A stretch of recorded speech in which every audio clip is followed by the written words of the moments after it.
Good morning, everyone, or Good whatever. afternoon. Good evening. This is UNIVERS podcast. We are here talking to you from coast to coast. I'm in Boston. Miss I'm in Diversity, LA. Unity, Harmony is in all of the drag moments. Finally, we've been waiting. We have been Yes. waiting I'm for giving a little this bit. moment. A little bit of quick drag, just a quick drag real fast.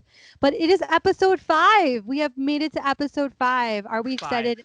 God, yes. We're in the I'm odd so numbers excited. now. We had our first guest. Jeremy Ragsdale. Jeremy Ragsdale Wow. did such a good job. I mean, I think we should have him back at some point and have him have Yeah. him do the games, from Moment. his show. That would be I'm amazing. drink I'm drinking a healthy drink. I have vodka soda but with real blueberries. Come on, antioxidants. Come on. Come on. Acai. Acai. Yes. Delicious. I have my Not water on acai. the other side of the room that I probably won't grab until later when I can't talk anymore because I have the worst cotton mouth in the world. Natural silver cotton mouth, of course. Oh, Mm. of course, yes. But yeah, we're honestly, I'm excited for us. Congratulations to you for making it to the 5th episode with me. We did this. We made it. But And we have a thing.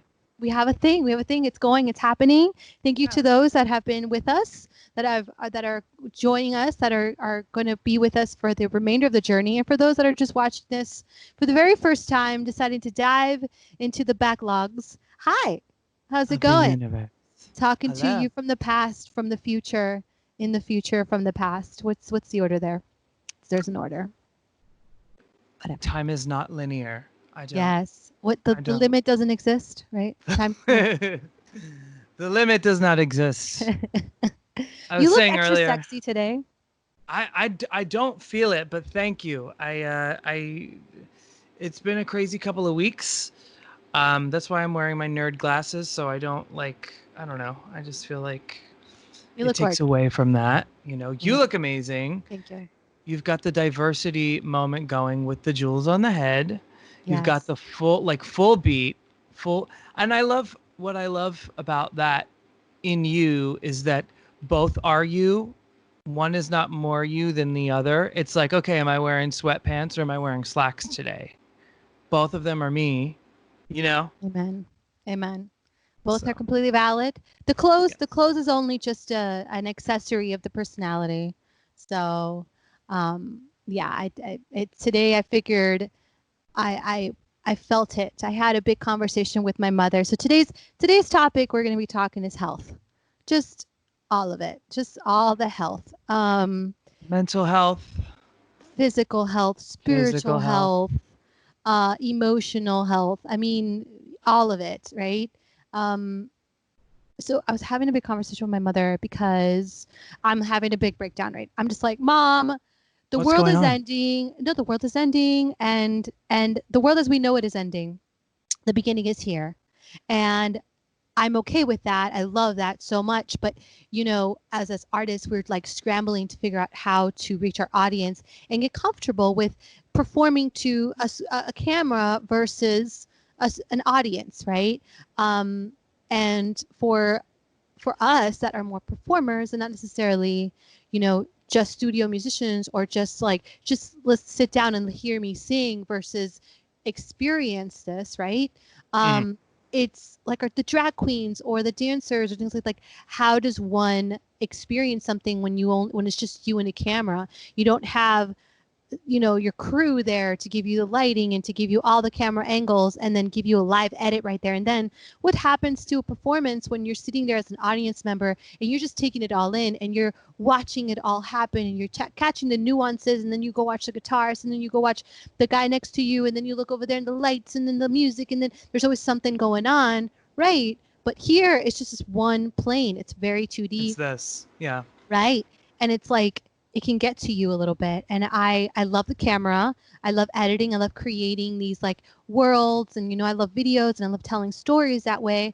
But I'm feeling a lot of kind of anxiety of like what happens to that big chunk of myself.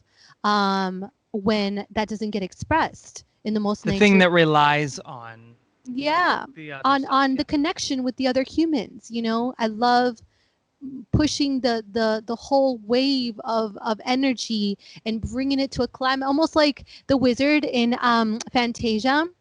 Do you know what I'm talking about with Mickey, where Yeah. he's with Yeah. the waters and he's making the waters do the thing? Doing that, even if I'm in a small little pub, or I'm in a, at Hennessy's, or I'm at its massive whatever, it's the pulling and moving of energies. And I won't be able, oh my God, I look so fierce doing that in this I look. know you do. You do. I just caught myself. All right. Okay. You know what I'm saying? So let me see if I can get y'all to get into this. Yes. Yes. Um, Yes. So wait, Call me wait. now for your bumper clutch reading. Wait, is it a dress? Is it a top? What is it? It is an entire It's an entire. gown. This is an Okay. entire like kimono monk realness. I got it from Miss Erica Tor, Yep. of the House of Aviance, I think. Um, he's always performing with Adam Joseph, and Right. it was a hand-me-down. More like I raided his garage. Honestly, he was like, "I'm getting rid of shit," and I was like, "Come again?" He's like, "Yeah, I'm gonna just dump a bunch of stuff out. Like everything's going to Goodwill," and I was like, "You are dumping a drag queen is dumping a bunch of stuff and sending it to Goodwill. I have, can I get first dibs? First Can we get dibs a here. drag Goodwill? Right. First dibs. I ransacked his stuff. I can't tell you the looks that I got. He's like, "Oh, this old thing that he made, like this old thing I made." And I was like, this is still to this day like the fiercest like monk realness that I could serve. Yes, it is. So anyway, so going back to it real quick, just going, sharing real quick. I was having a small breakdown with my mother, and she was like, "You know what you need? You need to go put some makeup on, Nat.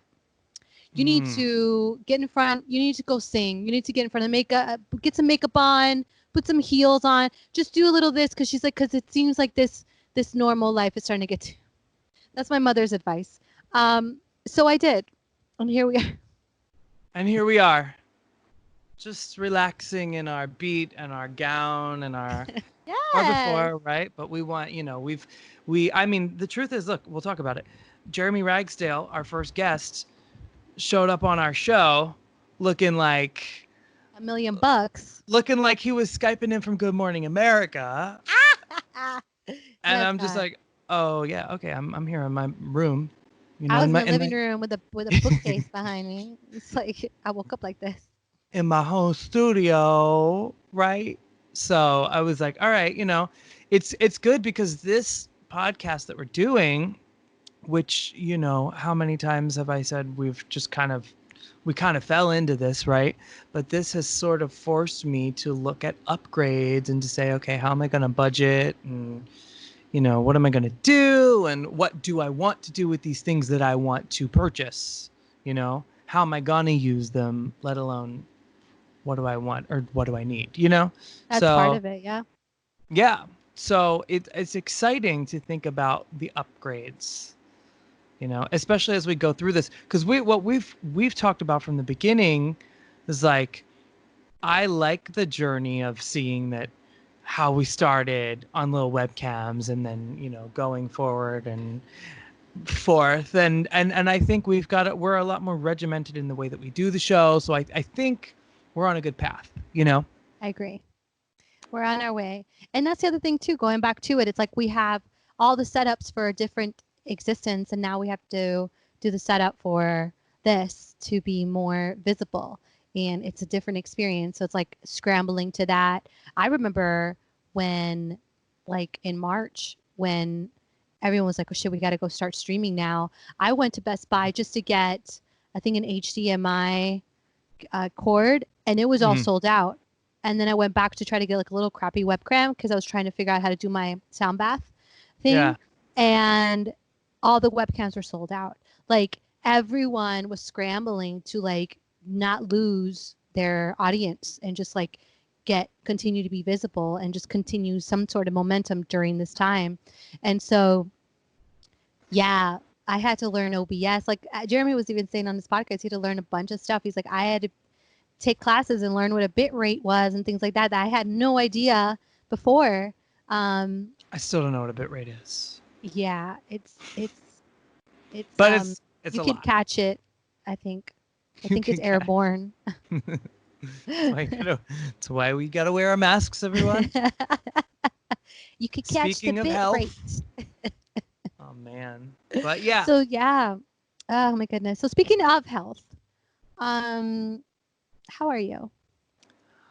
I've had a couple weeks that have been really crazy. I did go to the doctor, did find out that I was hypoglycemic and pre-diabetic, which, like I've been feeling a lot of crazy weird symptoms like pulsing in my leg or like getting really I went to the doctor because I started getting dizzy after eating. Wow. Like dizzy to the point where and almost like numb. Like I was like I Oh need to wow. sit. Like I need to sit, Oh you wow. know? And I was like, okay, this isn't normal. So I did go and I had a phone call, one of these with the doctor, and she was like, oh, looks like you have anxiety. And I Oh do. I mean, yeah. I've had anxiety for 10 years, but I'm like, this is something a little different, doc. So I did go to see her and I got my blood done and I'm pre-diabetic, hypoglycemic, hence the healthy drink. I have to watch the sugar in drinking and I have to watch, just my blood sugar and everything. So, Wow. yeah, I turned 30 this year. I don't think that's a secret, but I am going to be 30 again next year because I feel like this year is like a wash. So I'm going to be 30 again next year. We're doing 30 twice, which is great. My birth year will then be 1991 There it instead of is. I remember 1990. 91. Do you? I do remember 91. For the record, it was leap year this year. So, maybe that's why it's kind of like, let's Right. just reset. That was a great dress rehearsal, guys. Let's go ahead and actually do the show next year, huh? let's go do the thing. But yeah, so I don't know. I think by 2021 I'll have made a lot of changes, a lot of good changes. I think for me I'm just pissed off because I thought I was taking care of myself and I was consuming foods that, when you walk into a store, and this because you and me gigged for like 5 years together. Like you'd be on the run, you got to go into a store, grab some nuts, grab some whatever, a health bar, energy bar, right? You're like, all right, I'm eating good. Let's go. I'm going to, A juice, and then you move uh, it on. Yeah, yeah, yeah.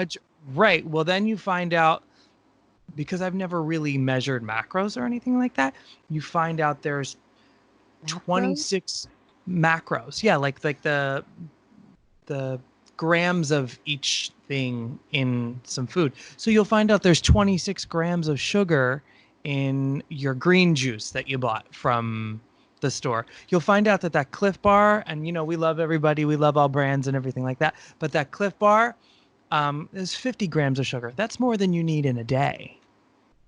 And this little bar. You know what I mean? And so I think I'm eating really healthy. I think I'm doing everything, but at the same time I'm getting dizzy. And I mean, the reason I have this really is because I'm predisposed to it genetically. It's all over my family. So it's I'm not a terrible eater or anything like that, but I do think that a lot of our generation, our parents' generation and our generation more though, we are going into this, we're going to be soon facing these health crises because we are growing up in this world where we're not, the foods that we should be eating, what we should be putting into our body is not readily available to us. And we don't have the education. Like I thought I knew how to eat healthy. I didn't have the education how to make my body function for me. I was just putting shit in and it made me feel good in the moment. And then, I'd run to a gig and then whatever. And then I'd be hungry and tired and sluggish again and all that. Um, So I'm learning, I'm continuing to learn. My whole point with this though is that like I feel a little pissed that there needs to be a learning process. Like it should be ingrained in everyone. And the things that are mostly available, the things that are the cheapest for everyone to access should be, the vegetables and the fruits and not, again, we love all brands, but not McDonald's and not the gas station food. If it's going to be in a gas Agree. station, put some healthy shit in there. I don't need a Slurpee. Yeah, I mean, yeah, we're a little educated as we know that sugar is bad for you. We know we don't want to have too much sugar, but we don't understand grams. I mean, I didn't. Most people don't, and that's why we have an obesity crisis. I'm very body positive. We love all of that, but at the same time, if we're not being healthy, we're not really doing a service to ourselves. So I don't know. That's my TED talk. That was a great TED talk. I'm pressing Thank like on that. But I mean, you brought up a lot of really great points because I don't know anything about sugar as far as how it affects. I know that um, everybody I find is a little sensitive to how these foods affect us. I know that the preservatives that they put in the foods, especially in the gasoline stations and stuff like that, is you. to assure the food doesn't go bad because it's meant to just sit there forever, right? This is all I Right. think from the World War II times where they had to kind of Yeah. grab the food and put them in cans to make it last longer, and that's where preservatives kind of like took over. Right. But And then in the 50s, uh-huh, it all started coming into our households. That's where you started to get like, I don't know if it's Pam or Spam or both of them. It's yeah. Spam, right? It's like Like the I had spam the other day for the very first time. I what is hated it it. like? Oh my Good. god. Good. I You took should hate I it. they cooked it and I like took a little tiny bit and Hmm. then when you're like, "Can I try it?" and they give you like half. And I was Yeah. like, I promise you I won't eat all of that, but all right. Maybe I might. I don't know. It looked and smelled like bacon. So I was like, this is a good thing, like a sausage patty. Hmm. And I took a bite out of it and everything in my body. You ever give something to a dog and then they just like Yeah. you're just talking about they just like no. It was exactly like Yes. that. As soon as it went in my mouth, I was like, bleh, bleh, bleh. No, get it out, get it out. Oh my god, I look like a dog. I look like a dog trying to get rid of it. I What? So was like, what I does don't it like it. taste like? It tastes like meat jello, and it was cooked, Gross. and it was cooked, and it Do was you know cooked. what's in it? No, we don't. We I don't know don't what's in want to it. know. I don't Yeah. want to know. I don't think I need to know. You know, I don't know. I don't I. know. But what you're talking about though, just spam and basically just all of the foods, we're not evolved for it. It's already hard enough to be a heavily carnivorous being when we're omnivorous. That supposedly we ate meat from what I hear, and I know that there's a lot of back and forth about this, but we ate Mhm. meat when we could catch it. But most of Right. the time, it was nuts, berries, little grass, some fruit, whatever was in the tree. You know what I mean? But when we could catch a little mouse or, or a hog or whatever, then it was like, oh man, that's it. And it was a spiritual thing. Like you had a whole ritual to get out there. Right. You had to be Right. like, uh, initiated to like go hunt. It was a whole gig. So the fact that we're always constantly eating meat, that we have sugar. Sugar is such a brand new thing.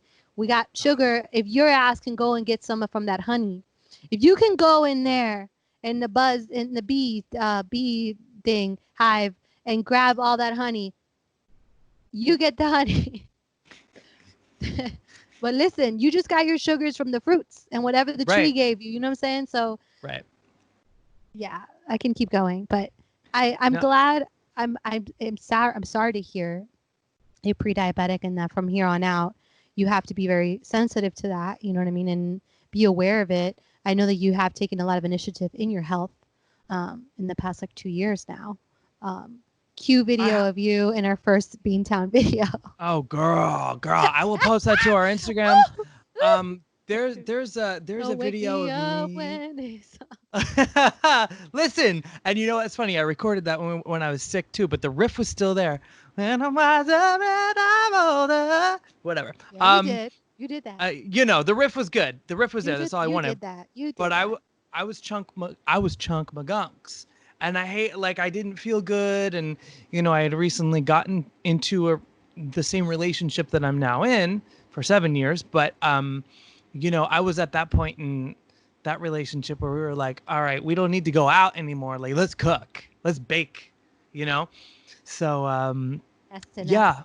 And then a few years later, speaking of health, I lost a lot of weight. I probably lost like 30 pounds, and I did it the wrong way. And What do I you mean? got so dehydrated. I was like, I wasn't starving myself, but I'm a 6 feet tall, 6 foot tall guy, and I was eating 1,400 calories a day.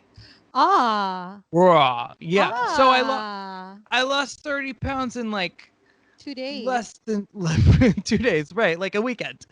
Um, Literally. and what happened? Oh, I was on a gig, and I don't remember if you were on that gig, but I get to the gig and I'm looking slim, like I'm snatched. I looked good. I mean, my under eye circles were probably really dark, but I was wearing makeup anyway. So, um, and I get to the gig and I start singing. And I feel real tightness around my neck. I'm like, oh, whatever. I'm probably stressed.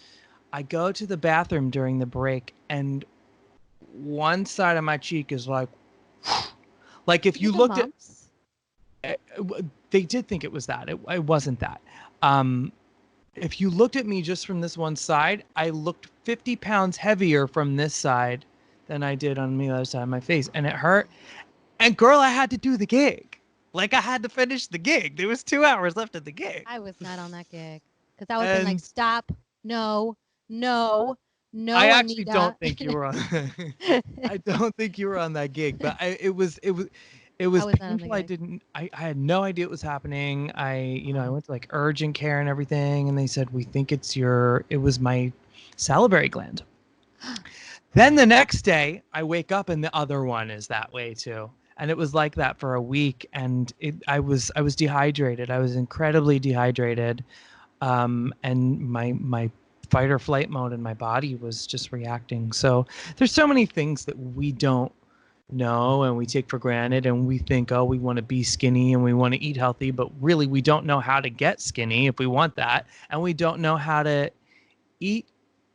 We don't, unless you're like one of those people that are incredibly jacked at the gym, which one day I'll be them, but I'm not. You know what I mean? There's not really good enough food education for your average Joe, and I think honestly, I think it's killing people. I agree with you. Food is everything. Food is the reason why. I mean, it's everything. It's the fuel of the car. It's what runs this entire system. Um, and I was about to go into cancer. I was about to go into like the minds of like the children about just like the food that they give the children at schools, which is Oh my God. exactly the same stuff they give. Hello. Um, I was about to go into all of that, but then I was like, I don't have enough facts to even begin to dive in. So it's all just be like personal opinion. Right. Um, but I find that, for example, I'm growing tomatoes at the house. Good. Good. They say everyone should grow food. Yes, and you can, and it's easier than you think. It's really super easy. They have uh, these kind of planters, I think they are, where Mm-hmm. you grow food vertically. Yeah. And with little light, just a little bit of light, and you just like grow food vertically, and you can grow lettuce, Is it and you can inside that grow you're growing it? in your house. I mean, Cool. listen, if they've got enough, like you see the technology they got for to grow the weed, the marijuana. Yeah. So they could that's the same thing to grow avocados or some strawberries Yeah. or a lemon tree. You know what I mean? Like you can grow your own lettuce at home. You can grow your own, I don't know, spinach at home. You can grow all those things at home. And the technology is here. And I find that if there's something that we can do to gain agency and authority in our lives, I think the first thing is to know how to be an earthling. And I know you know I love astrology and all that, but I find that aside from that being a good way to understand just like the moods and the vibes, being an earthling is knowing how to work the soil, how to grow from the ground. And if we've evolved so much that we can grow how they do in space in our house, then we can do that in our house. Let's grow like they grow the lettuce in space at the house, and let's grow our food. Are they growing lettuce in space? Yeah. That's kind Yeah, of cool. they're growing lettuce in space. That's cool. Yeah. I like that. I'm gonna sit back a little bit, even though is my audio different? No. Okay, good. No. You just sound more relaxed. I am more relaxed, darling. So, health, number one. Number two, mental health. I've been feeling it. Again, like I shared earlier about just, what the fuck, right? What are we going to do? They're saying that gigs are going to open up back in 2022, sorry. That's a whole year and change of like, big gigs. Yeah. Yeah, but even still, like, how are people going to react? Can we do a big New York line kick? You know what I mean? I'm serious. Like, are we going to get weird? If someone like raises their hands around or gets too close, is that going to get in the way of our performance? Is it going to in the way of our thing? If someone catches COVID at your show, is it on you? Like, there's going to be so many things. Right. I mean, I don't know. You're talking about this depression that we're feeling, and we try to not say depression because that's a buzzword, right?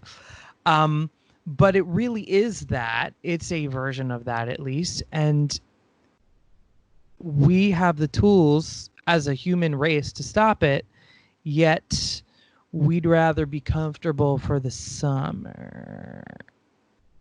You know what I mean? I do.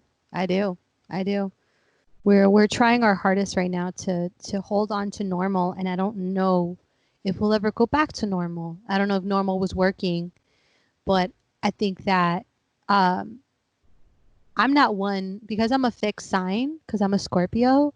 I have an issue with, I don't like change too much. For someone that serves looks on the fly, I don't love change. I don't love it. So I welcome it. I always prepare myself for it. But when it's happening, I'm always like, here it is. Look, it's changing.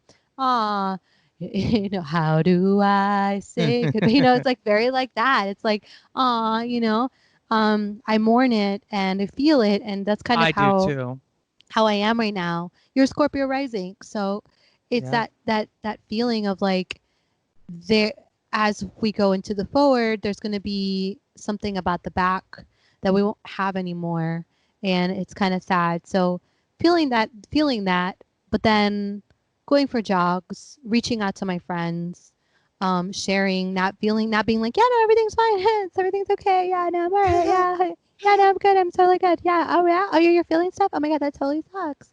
It's like, no, I'm feeling it, yeah, this really sucks, dude. And it's okay to be somebody that's woke and feeling too, and being okay to open up. I mean, Scotty posted something yesterday, I think it was, when he was like, hey guys, just checking in really quick and saying, hey, you're doing great, I love you. And he's posted huge on mental health right now. Oh my god, he posted that, and I was like, thank you. Sometimes the universe gives us what we need, and really, I mean, right. Sometimes I see posts, especially in all of this. I have a couple friends that have, you being one of them. I mean, usually you actually really speak to me a lot.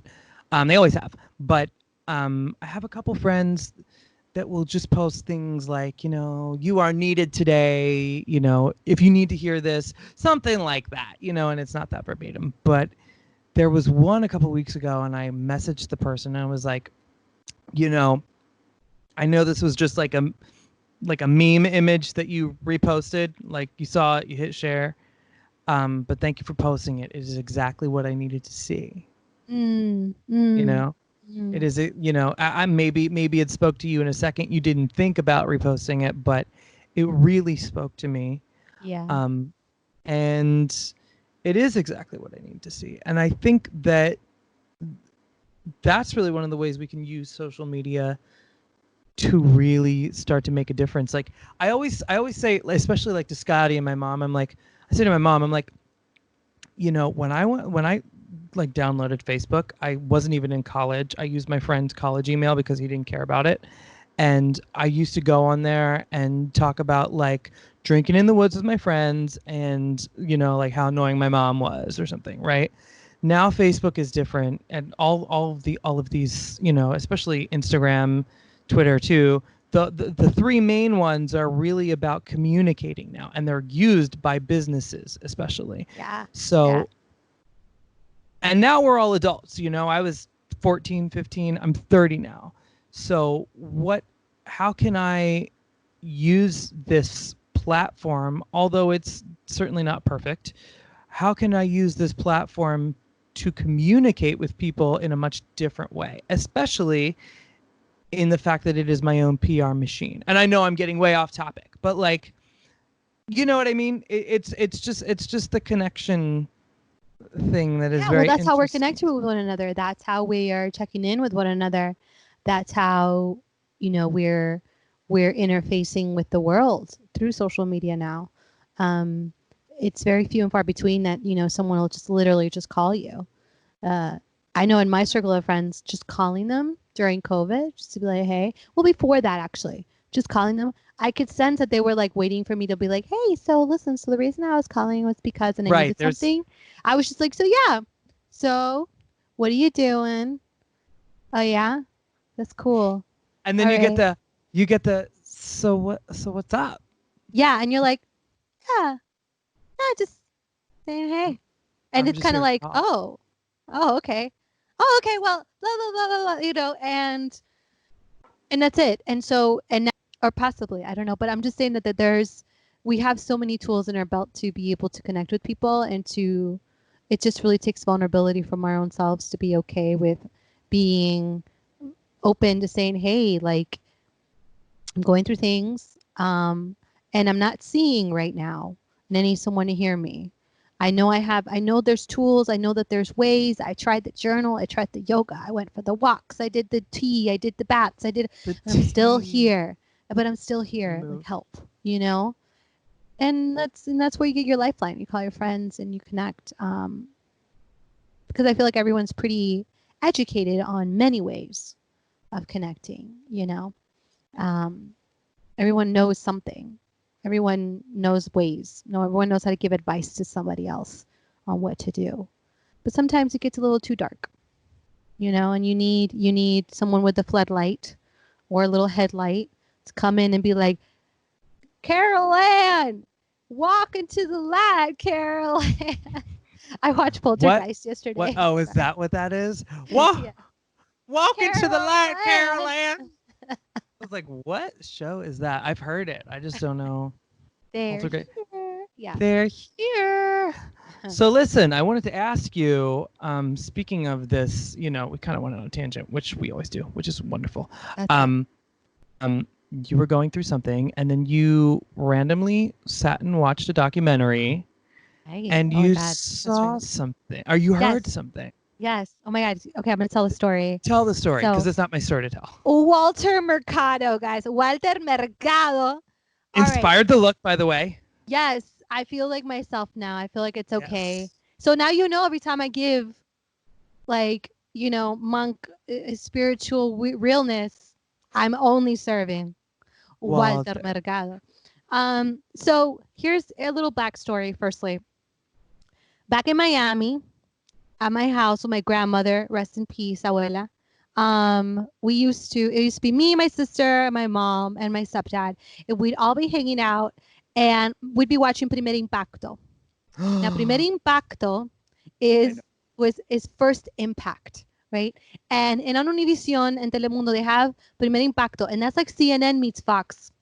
So like you have, imagine, so it's like everything that's wrong with the world, but like in Spanish, and it's dramatic. extremely dramatic, extremely dramatic. It's the only bias is that we're fucked.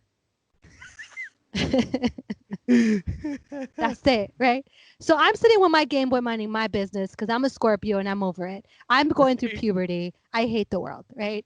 Everything I smell, my things are happening. I'm growing. I'm just greasy. I just know the boy I like doesn't like me. My friends are strange. You know, puberty. Yeah. Yeah. My Your sister friends are is just straight. So you yeah. My My friends are friends are straight, so my friends are like, yeah, that's what I had, only friends that were straight. So everyone just like had problems with each other before all my gay friends happened, and then it was just easier. it's So easy. so much easier. Um, and my sister would be running around being fun, and my mom would be doing like something awesome, and my grandma would be watching Primer Impacto, probably sewing one of my mom's dresses, and I would be just, and then all of a sudden we would hear Walter, or I would yell out Walter when the TV would show, because in Primer Impacto they had Walter Mercado do the horoscopes. Yo, the whole family we would run around the TV, and he'd be like Scorpio, Aries, and when he did it, if he said, like, for example, my mom's a Leo, be like, Leo, you have to know that you need to know that next time you go on out, you go ahead and feel yourself, girl. Don't let the haters tell you that you ain't no good. Like you say like this in Spanish. So what you have to do from here on out is love yourself. Don't let the haters bring you down. And if you want to take that trip, take it. Cáncer. And then my mom's like, yo, I feel that. We're like, shh, She's getting to my cáncer. sign. Yeah, wait, shh, cáncer. And then we're listening. So Was this it every was, day? I think so. Yeah. I don't remember because, I smoked a lot of marijuana in my 20s and I forgot a lot of it.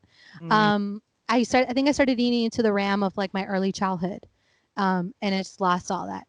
So that was a nerd joke for memory. So I'm really excited about talking about this. So anyways, Walter Mercado did disappear. Nobody knew what was going on with Walter Mercado. And whenever like I'd hang out with any Latin Miami friends, we'd always be like, oh my God, mucho, pero mucho amor. Like, and we knew exactly what the fuck we were talking about. Right. And then last show, we were talking about the docu was coming out.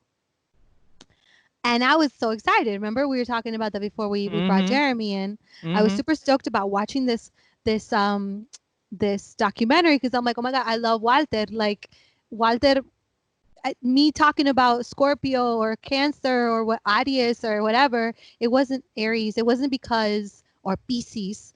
It wasn't because Pisces, it wasn't because of anything more than it was just my upbringing. Right. And I'm watching the documentary. So earlier that day, I get laid off. I had a little gig on the side during COVID so I can make my money doing something. So I had a little gig and I got laid off. I was super bummed. I was like, oh man, what am I going to do?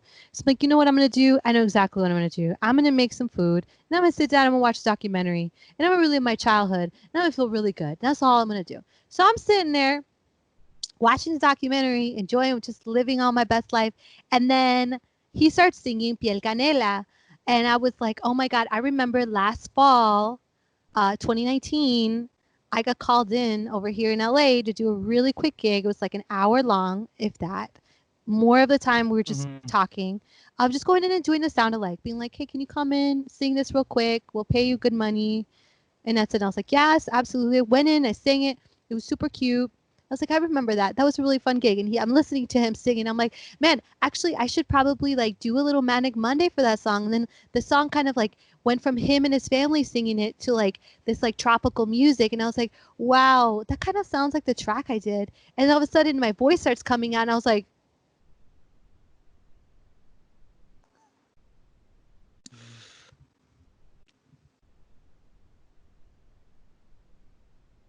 oh my God.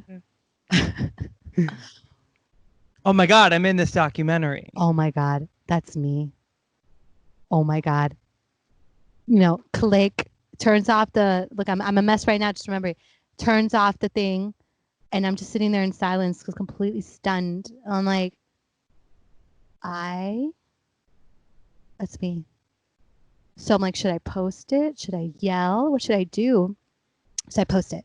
I'm like, oh my God, you guys! Instead of like doing like a real proper post, I'm like, you guys, oh my God, that's me. Oh my God, look, I'm on the demo, the Walter Mercado documentary. Girl, you girls, the Walter Mercado documentary. And I'm the only like singer on there. Like anytime there's music or something, it's just like some background. And I was just like, wow, the universe was like, yo, Nat, BT dubs, you're loved. Like, you're good. And usually I've shared with you in the past that whenever I've done any higher level work, I don't get credited. You know, We have seen this. you and that Yeah. between us. So I'm not going to throw anybody under the bus, but I usually don't get credited. And I remember that this was a work for hire. So I got called for it. And work for hire, for those that don't know what this is you get paid a flat rate for the work, and then that's it. You sign away the work to somebody else. Right. So So you don't own the copyright or anything yeah, like and you that. don't make any money from it after that. Like you got hired for that. Thank you. That's it. Sign a contract, everything like really clear. And I love the people I worked with. They were straight ahead, legit people. And so I was like, this was great. But I was like, I'm not gonna get credit for this. Like, there's no way. So I watched the whole documentary after freaking out. And at the end of the credits, I'm sitting there at the credits, just like, all right, here goes. And it's okay if my heart gets broken. It's not the first time. Like, it's completely okay. And I'm watching and I'm watching and I'm watching, and your girl gets credited. And did I not post it? I posted it, and it's funny. It is at the end of the credits too. It's right. It's they always do all the music at the very end of the credits. That's right. So, Huge. I was worried too. Huge. I was worried that it was going to be a credit of like, the guy that recorded you or the company or whatever. Yeah. And it was you. It was me. And that was really cool. That was amazing. And I'm part of history. We are part of history. Like, everyone that is in my life, one way or the other, is part of that history. Like, we're all attached to it. You know what I mean? Yeah. And it was attached to somebody that, one way or the other, there was no like shame in his life. This man lived his life freely, openly, didn't give a fuck what anybody thought, and got fucked only by somebody that wanted to take his name, which I completely understand that. I mean, again, I didn't have my name taken, but I did have my voice taken plenty of times. So understanding that, and him like battling it to the point that it made him sick. I don't know. It's just like us all. That's right. You two watching this podcast, being attached to this somehow is like, it really speaks to what it looks like to live a free life and to really honor your truth. You know what I mean? In a way that is, sometimes you're really ahead of the times. Sometimes you're going to get ridiculed. Sometimes no one's going to get it. But then I was shocked to see Walter Mercado, born in 1932. So he was what, 88? Or maybe he was 87 when he passed, going to be 88. But I mean, the fact that he came out, I believe they said his show came out, because I was Wikipediaing everything when I was watching the documentary. Yes. So I think the show, which I do, like I do that with everything. So I believe his show came out in 1969. 1969, he would have been like 37. He would have been like to be a gay man in the 60s. Like there was none of that, and it was really interesting the way that they talked about. Yeah, people kind of, but they didn't know. There was no confirmation. There was no talk about his sexuality. And when he was asked about it, it was like, I have feelings for the moon and the stars, and I make I love with life. Answer. Yeah, I love that answer. He's like androgynous. He's like, look, it doesn't matter what I do with my dick. Listen to what I'm trying to tell you guys right here, right now. Right. Be you. Yeah. So I felt very emotional as a gay man watching that documentary, because I especially feel I had seen Walter, Premier. I can't even say it with a Spanish accent. Primer impacto. Premier impacto. There it is. There it is. Yeah. I used to watch so I could understand Spanish, and I never really worked, but I would watch and be like, okay, so let's see if I get any of this. I didn't, but the drama, I used to watch that show Cristina as well. Yes, Cristina. Yeah. She was like our Ricky Lake, our Oprah. Yeah, and so he would be on her. And it was like a Maury type of show, and I used to love that show too. And it was fun for me because I didn't really understand what was going on, so I would make up the stories, and I would make up what Walter was saying, and he was incredibly dramatic. So it was, I'd be like 7 years old, but Right. I do remember seeing him, and I do, he wasn't. I didn't know his name. I didn't know what he was doing. I didn't even know what he was saying, but I remember him being one of the first flamboyant men that I saw, and I'm like, that's probably a dude, like that's probably I before I even knew what gay was, I identified with him. And then, for Mhm. years I didn't see him, I mean, I used to watch him at my grandma's house because she didn't have cable. So we would watch all these shows on like the local channels, the local Spanish channels in Philadelphia.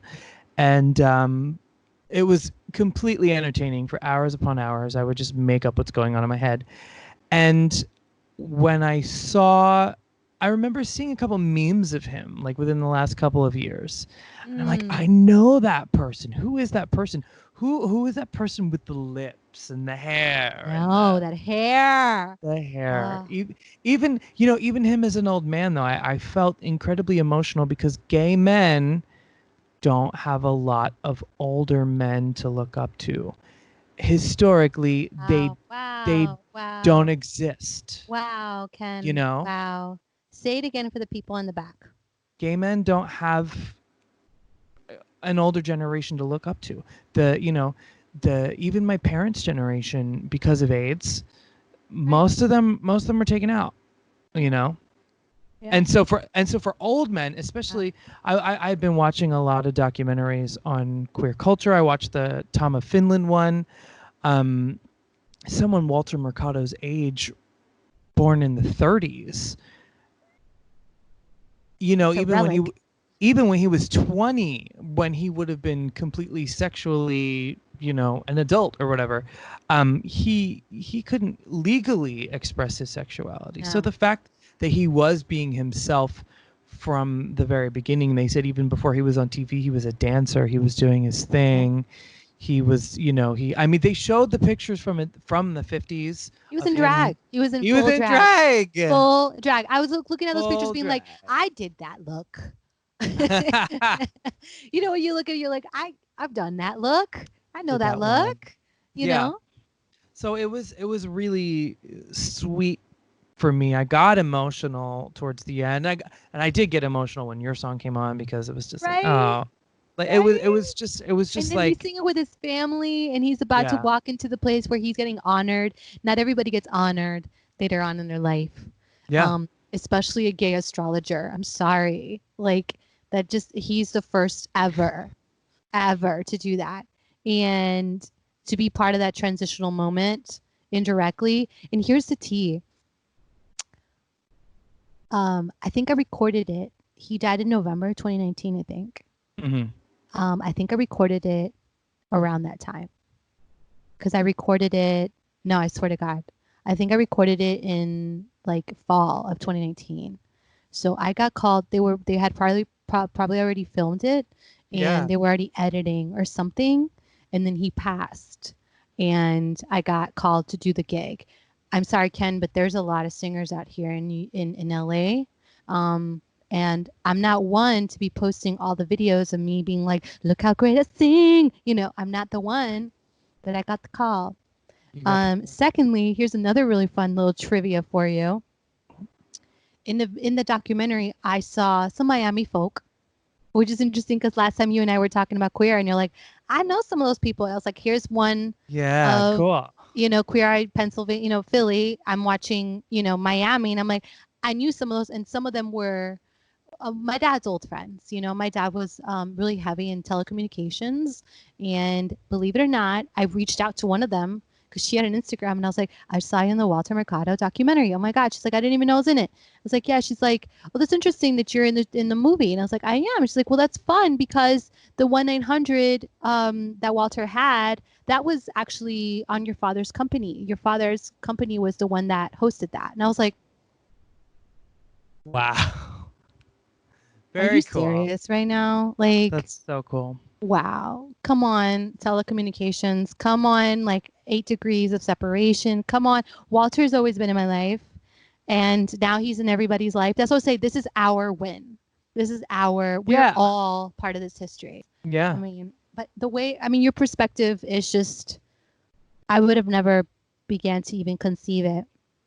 And you're absolutely right. Like it's just what he did and what that documentary was able to do for the Hispanic community, for the gay culture, for the esoteric world, for, you know, the older generation, just like, hey guys, let's celebrate those before us.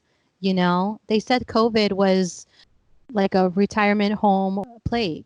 Like, we lost so many of our older generation because Yeah, of we this did. plague. And watching this documentary that kind of covered all of it, I'm just, wow. What did Scotty think? What it, I mean, wow. Well, it was so beautiful too because I latch onto dates when I see them, and I like documentaries that really cover dates. They said that his last show was 2006, and then everyone said he disappeared after 2006. His resurgence was in 2019, months before he died. I don't think they really knew he was going to die. You know what I mean? I especially because his death was a reaction. He died because of the fall, Yeah, basically, is yeah, what yeah. what they implied. So they were planning this celebration of his life before he fell, if you remember. And then he fell a That's true. few days. He fell a few days before the actual celebration, and he went and he did it, and he came out in his throne, and they pushed his throne around, and that Hello, was the that. throne. Hello, the And oh my throne. And God, he's like, I'm trying to find one. I'm trying to find one on Amazon, but ah, like it was amazing. It was fabulous, and people were touching him, and you could tell that as a Walter was really, he was, to me, a performer. He did, he was an astrologer, he did all of those things, but the way that he relayed that information was through performance. It was through dance in the beginning, and then it was through the way that he spoke. In It was almost like he was an actor acting out what your sign was supposed to be saying. yeah, yeah. um so I think for Walt, and you see that in his clothing and his theatrics and everything, I think for him it was one last hurrah before the end. And then, I mean, he didn't live much longer. I mean, that was filmed in late 2019, and like you said, he died in around November. So I think it was good for him because he had had a lot of heartache around the falling down of his career, and he was able to kind of just have one like that last photo shoot that it ends on. Oh my God, the last photo shoot. Can we talk about the last photo shoot? I was sitting there just watching it, and I can't help, Yeah. because I'm a Gemini rising, to be Mhm. like, part of me being like, all right, I'm watching this movie. Another part of me being like, all right, bitch, what you got? What What you you got? got? Come on. What you got, girl? How much you Come on. serving? And I was captivated, up, down, left, right. I couldn't breathe. I was like, even when he was sitting there sipping his tea, I was like, yes. He was 87. And he was 87 at that serving it moment. harder than I could on a Wednesday sipping my tea. Yes. Oh, Yeah. So like, excuse me. it made me emotional and happy for him that he got that moment, and that people got to see him get that moment too. Yes. It And was like a everyone got a chance celebration. to celebrate him and touch him and be Yeah. there. I mean, you saw Lin Manuel Miranda, how he Yeah. Yes. reacted. That's how I would have reacted. I mean, it's like, oh shit, it's Walter. Like, that's how I felt with my song, but like with my, not even my song, my voice being attached to it. And going back to even Walter with health, I mean, you saw him, he was taking vitamins upon vitamins, having this cookie here and there, but drinking every Whoa. vitamin and every juice and every other I thing. ordered I ordered 42, because the whole thing happened with me this past week too. So I ordered $42 of vitamins Work. to come to my Nice. Good. Good. You're not going to get it house. from the food. Right. Hello, Right. listen. Hello. Hello, you're not going to get it from the food, so definitely by all means go get it somewhere else. Like, Right. take care of yourself. Comet NEOWISE. No Um, worries. it only comes around every 6,000 years. And so it's a once in a lifetime experience. We won't see it Um, again. For some of you more sensitive types, you might have a deja vu from a period before this lifetime, or you watched it the time before. Who knows, right? I saw it and I was like, ah, yeah, there's the comet. Like, never seen a comet before in my life. And how long does it last? It's there. Okay, so about like 8:30ish for me. Mm. You really see it because the sun sets around 8 now. So about 8:30ish, like you really see it. And about like 9:45, it was gone. Like only if you didn't look at it directly, you kind of looked at it to the in peripheral, you could see it still. But it was really cool because sometimes it'd be slightly brighter, sometimes it'd be slightly darker, sometimes. And this is what my naked eye, if I had binoculars or even a telescope, I probably would get like a way more amazing view. But it's just with my own eyes. But the other cool thing that's happening is you get Jupiter and Saturn rising at the same time. So Jupiter and Saturn will be behind you. So you get this really bright star, and then right directly beneath it is another brighter star. Not as bright as the first one because it's Jupiter, but Saturn's right behind it. So you get Jupiter and Saturn rising as the sun is setting. The Big Dipper's telling you that there's a comet. So it's just beautiful stuff. And then if you're in a dark enough area like I was, you get to see the Milky Way cloud. So get into it, y'all. Go look at the space. Go look at space. See the universe. Go see the universe. Like, go see it. Go see it. Seriously, like you and Scotty, once in a lifetime experience. It'll last maybe 15, 20 minutes if that. But while you're sitting there, nothing happens. You're just looking at the comet. But you're looking at a comet that only comes around 6,000 years. Yeah. That's very, very significant, I think. Yeah. A friend of mine was telling me, he was like, we're like, oh, look, the comet and whatever. He's like, but back in the day, when the comet came around, that means there was a fall of an empire, or there was like a famine coming, or a plague. That wasn't good. Look at you. Like some bad's coming. I'm just saying. And I was like, that's a very good point. They would start doubling up on the ritual killings because, that means that nothing good was going to be coming out of this. So, I'm watching this because it's like a lot of once in a lifetime experiences have been occurring. But this, for example, this new moon that we have this weekend is in Cancer, but this eclipse that we had, I think on the 5th of June or the 25th of June, I forget. No, the 5th of June was in Cancer at 0 degrees Cancer. This new moon is now in 28 degrees of Cancer.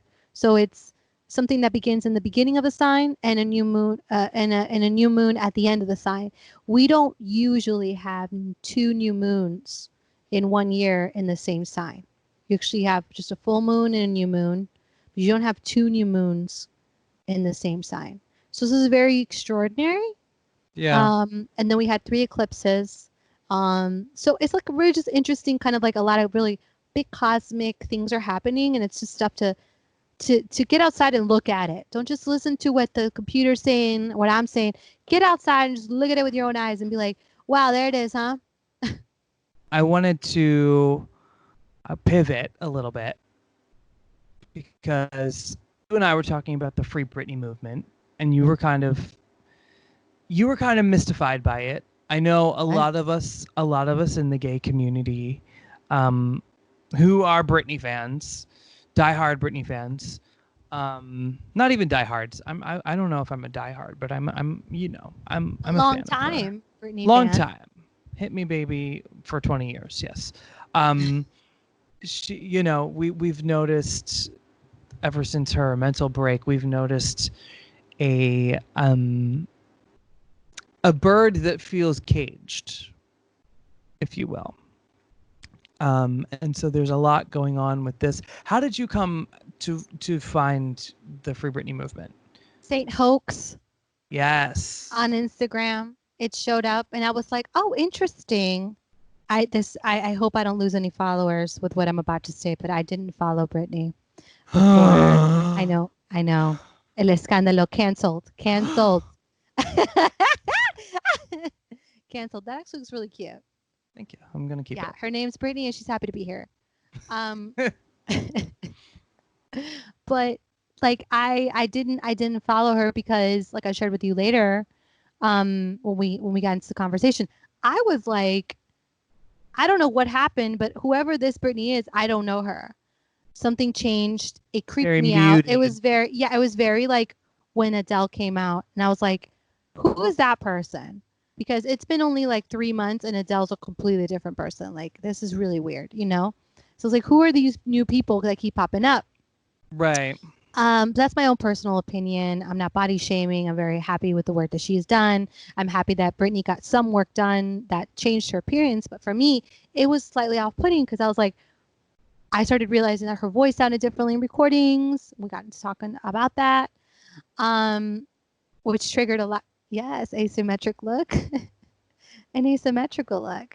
Look, Her name's Shauna, and she's happy to be here. look, it's shaved on Oh, the sides. oh, careful, you might get fired. Um, but with the whole Britney movement, I mean, I had no idea what what really was going on until I saw that post. I sent it to you, and then we got into it. We got into it because You I've sent me been an essay back, I did. I sent you a full essay. The a study. the a study. Well, the Saint Hoax post um talked a lot about this documentary that came out in 2008, which was For the Record, and that was basically, you know, she had her quote unquote breakdown. She released the album Blackout. It was a very turbulent time. Then she went back to her original management, back to her blonde, back to basics. The album she released in conjunction with For the Record was Circus, and it was very Britney back to basics. You know what I mean? Like old school pop for 2008. It was a great album. Um, and she was pretty, you know, lucid, less lucid than before, but she was pretty lucid. Fast forward to 2011, her album Femme Fatale came out. You could see her looking a little different in the eyes, like a little droopy. Right. And she was Yeah. only, I mean, she wasn't even 30, you know, she was 29, maybe 30 when that came out. And the vocal was very processed. It was her, but it was very processed. However, yet a huge hit album for her. She did promote, she did tour. There was a lot of talk about her dance moves on that tour being different and not as crisp. Then, you know, she does all that. She does the X Factor judging thing in 2012. There were a lot of rumors about her having an earpiece. That it was seen that she had an earpiece. They all the judges had earpieces, but Britney had a different one, and then she had two of them basically. She had the regular one. She had What? basically That's the some Manchurian rumor. candidate shit. That's some Manchurian candidate shit, girl. I'm sorry. The rumor was that they were telling Britney what to say because she didn't know what to say. So like when an act would perform, you know, Simon would be like, "Oh, that was horrible," blah blah blah, all the judges, and then they would tell Britney how to react to what she saw. This is the rumor. Okay, then 2013 comes around. 2013 comes around, preparing to do a Las Vegas residency. I do remember the contract being signed very quickly. They announced it in September. Work Bitch came out soon after that, and a lot of that album was rumored, and I don't want to be too controversial, so I will say this podcast is for entertainment purposes only. However, the rumor is that, and we're just repeating what other people have said, the rumor is that Britney didn't sing on most of this album, and if you listen to the album, you can tell that something's off with her voice, and sometimes her voice sounds a lot like her, and then other times her voice sounds different, like she's singing differently. So they did spin the album, say they had Britney say, yeah, this is one of my more personal albums, although half of the album is like will.i.am dance tracks, and then there's a couple slower songs on it, but she is singing differently. And the rumor is that it's a singer who used to do her backgrounds. The singer's name is Maya Marie, singing because Britney didn't have enough time to finish the record before before the residency, and they wanted to quicken the residency in Las Vegas, which she did for like 5 years. So they put this other girl on the track. Now, if you listen to a song called Adrenaline by RuPaul, I heard it. it's featuring Maya Marie. Listeners, I want you to listen to the album Britney Jean, and then I want you to listen to Adrenaline by RuPaul, and you tell me if that girl Maya Marie is singing on Britney Jean. Just listen. You tell me. So I'd like to hear your comments below. We're gonna do a poll. We're gonna put it on our Facebook. We have a Facebook page now, by the way. Go like it. Yes. We're gonna put it on our Instagram.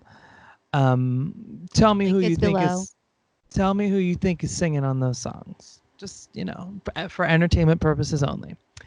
But then, so long story short, Britney does another album in 2016. She slowly gets her groove back on this residency. I went to see her in 2015 in Las Vegas. I was actually texting you. Remember, I was texting you the whole time, and I was like, "Come to Vegas, bitch." Like, no, but I love you. She was slowly getting her groove back. She was dancing more. On the Glory album, they heard a lot of the criticisms about this other singer singing. So it was really Britney. They let Britney do what she wanted to do on this album, and it was a wonderful album, but they didn't promote it. I mean, Britney went out and promoted it. She did interviews and everything, but really not much was sent to radio. No, I mean, she did a few of the songs on her show, but really, and it sucks because if you know anything about Britney's discography, you could tell it's the music that she wants to do, and it's really one of her best albums. And it's her singing, and it really is her singing. So at that point, she's really doing her thing. She's totally lucid again. She's dancing like it's 2013, or she's dancing like it's 2003. And then that residency ends, like the contract is up. She was doing so well in her residency that they planned another residency right away, and it was supposed to be called Domination. They were in full-on rehearsal mode, and Britney started allegedly not taking what she was being told to take, and not just disobeying some rules that allegedly were put in revolting. Rebelling, like she was driving without permission type of things. We followed some of her dancers that were on that show. When they announced the cancellation of it, very quickly, they said, "We were just in rehearsal with her last night, and she was killing it, and she was ready to go." So why at this point was this just canceled? And they found out that it was canceled on Twitter. Wow. With the rest of us. And wow. Like, people had tickets, they were ready to go. She did a promotional event for it. And then we find out that she was in a mental facility. And then this whole thing. Did she personally, sign herself in? Or did they put the thing over her mouth, made her fall asleep, and then she's in the mental facility because she was speaking back, or not, or she was glitching from her fucking programming. Who knows what? I don't. And listen, I don't want to be a conspiracy theorist. I don't personally. I do think that it's a hobby of mine. So. Right. Which we love, but in this case, I'm speaking about a real person, and I want to give respect to her. So I don't want to say that I know what's going on. Obviously, I don't. I'm not like the one source. I don't. But there's a lot of, you say when there's smoke, there's fire, and there's a lot of smoke in this. And like you saw, I sent you or you sent me the post about the yellow shirt. Someone wrote in a comment to one of her previous posts. They said, "Wear a yellow shirt if you need help," because her posts have been really weird. She just stopped working altogether. It seems like she did get control of her Instagram, but there's a court case now trying to get her out of this conservatorship. And someone wrote in the comments, "If you need help, wear yellow." So then the next video she does these videos where she like stands and walks and poses like, like a kid. Yeah. And in the next video, she's wearing a yellow crop top. That's not even the craziest thing. That could be circumstance, right? But she said, I was so excited about this song or whatever. I was so excited that I decided to wear my favorite yellow shirt. Now nobody says, "Oh, I'm so happy to be here. I'm wearing my favorite blue shirt." Like no one really says that. No one really Yeah. Yeah. uses a describing adjective to talk about the Interesting. color of their clothing. So Interesting. she made it a point to say I wore my favorite yellow shirt. Just in So case the visual got tampered with. Wow. right, right. Wow. So what do So you think? there were rumors after her first real breakdown, right? There were rumors that she was bipolar, and some people in her circle What had artist isn't? right. But what the I guess it's a rumor, but the rumor is that it's not really bipolar, is that it's more serious than that, and maybe like implying schizophrenia or something like that, and I don't, I'm What not saying artist isn't? Like, right. But I still do think that she needs to be out of this conservatorship, because a conservatorship is for people who are vegetables or people with dementia and people that literally can't function. Since she's been in her conservatorship, she's done 4 albums, if I'm correct. Yeah, 4 albums. She's done 2 tours and 1 5-year-long Vegas residency. It's not a vegetable. It's not she's a working. She's good. She's good to she go. she made a lot of money and she didn't have access to that money when she made it. So How sad. How sad. how how sad, how interesting. I really do hope that she gets out of this conservatorship, and if she does need help, that it's really helpful to her, because this help that's happening right now, it doesn't seem to be helping her. It seems to be helping a lot of other people make a lot of other money. And I don't know. I mean, if you watch I have a pastime of watching psychics on YouTube. I take everything with a grain of salt, obviously, but there's one really good one named Aphrodite, and he did a few readings on this, and they were very interesting. I don't think that a person that had no idea what they were talking about would be able to come up with what he came up with. So I encourage you to watch Aphrodite. What did Again, he say? he said there's some really shady characters, that there's a fight between her mom and dad. Her parents are divorced, and that there is a woman involved with the dad, perhaps not sexually, but professionally, that is really endangering Britney. And which is funny, because there had been talk after this reading was done. There had been talk about a woman, and I forget the woman's name, but the woman worked with the father and had rights to Britney's to her whole situation, to her money, to her career planning. I think her name was like Lo or Joe something. It was, but it was confirmed that the dad was working with a woman. So it was very interesting, very, very interesting. Well, look, Comet NEOWISE is here to free Britney. Listen, that is the empire that's gonna fucking fall. That's it. That's it. That's it. I mean, all jokes aside, because I have to always do that just to break the bubble sometimes when things get heavy. But it's like, I feel like there's a real strong kind of message there that says to everybody, you know, I know what you guys are seeing here on TV. I know what you guys are seeing there on your social media. I know what you see in these celebrities. I know you're willing to do whatever it takes to get there, but understand that this is what it looks like also. That it could be something like even with Walter Mercado, where like you have to be fighting for your own agency. Your own name. That you're like literally a slave.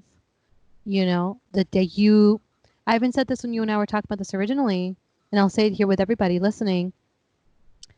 look at this. Look at going back to even what we were talking about earlier. Come on, what is it called? Full circle moment. Full circle moment. But even going back to what we were talking about earlier with foods, it's like, to what extent are these corporations willing to completely alter everything that's natural just to meet this bottom line? That even to get water, you have to get it from a bottled bottle, like a plastic bottle, Right. because you can't just get it from the ground anymore. Yeah. The same thing goes when you, as a person, become a corporate entity and people own you. To what extent are they willing to push you and to drug you and to do whatever it takes? But all I'm saying is that, like, it's scary when you start thinking about, like, to what extent the ones that own this property or that own this corporate product are willing to push it and to go against everything that's natural, everything that's just, native to the evolution of how things work on this earth, how things work on this planet, just to meet the bottom line. Use that as a warning, guys. Like, learn your business, Learn own your business. yourself. Like, don't worry about it. I know they're going to come around with the money. Even Jeremy was talking about this. They're going to come around with the money. They're going to be like, I'll give you $1 million to do whatever you need to do. I got you. Own it yourself. Musicians, you can do it. If you sign a deal, own your catalog. If you have to sign away your catalog, don't sign that shit. Do not sign it, because someone will do whatever they want to do with it.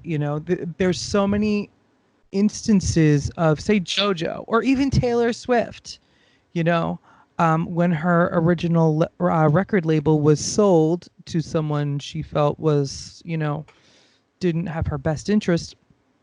Taylor Swift is currently re-recording her first, I think, 4 or 5 albums because she can't have them in distribution anymore. She wrote the songs. Someone else owns them. Yeah. So it's she's re-recording all of them. JoJo had to do that as well.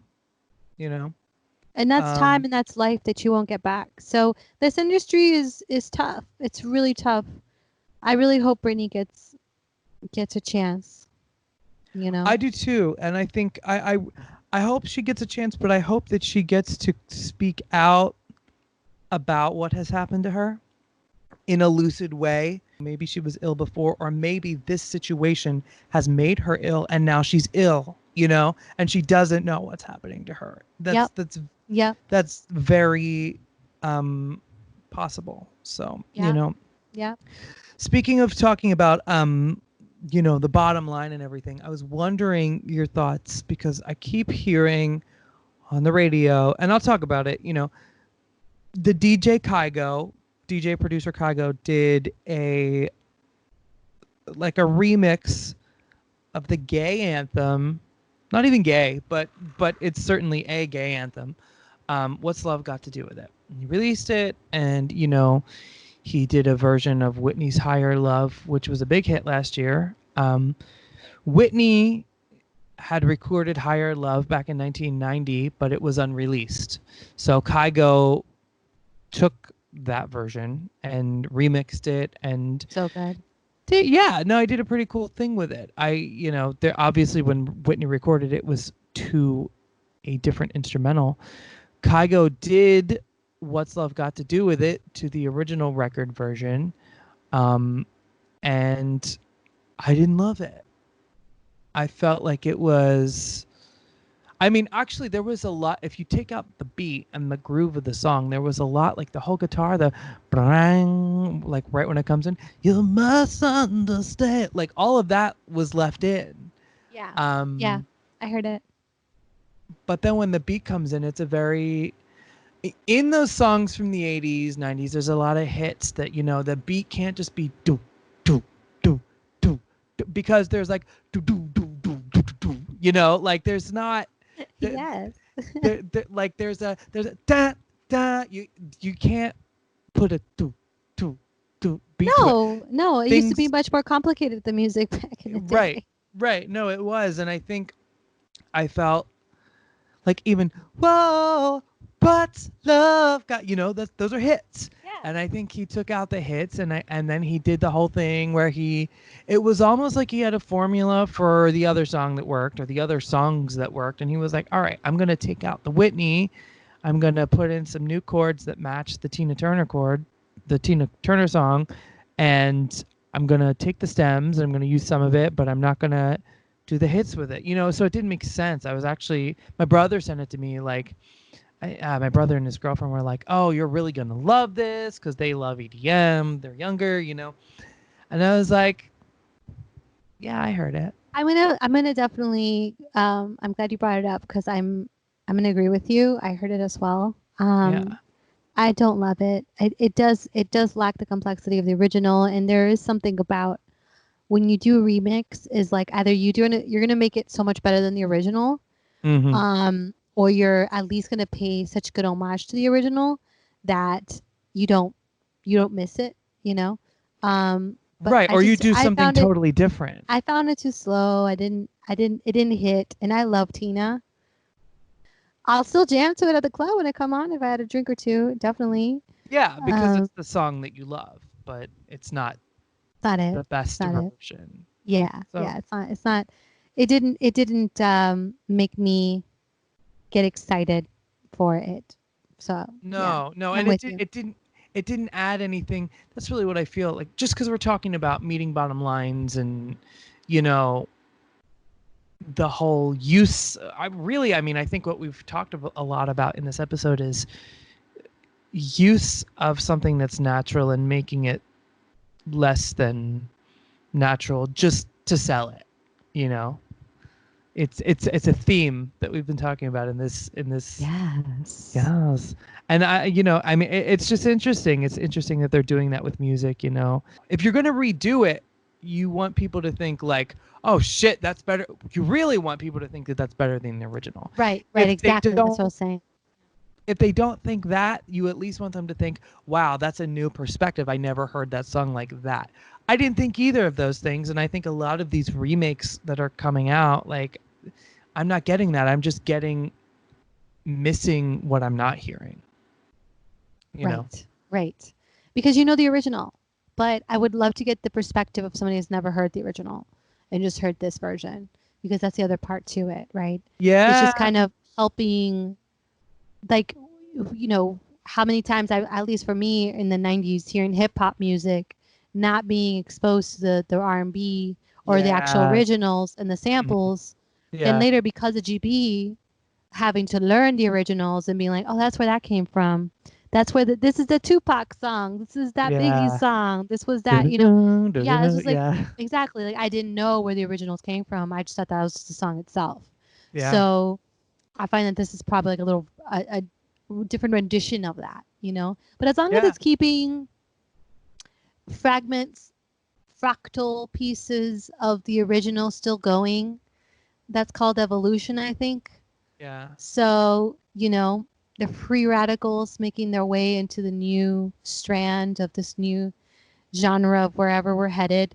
The more I dive, yes, I'm feeling my Walter, like I got my ring on, like my labradorite ring, like I'm just like giving you.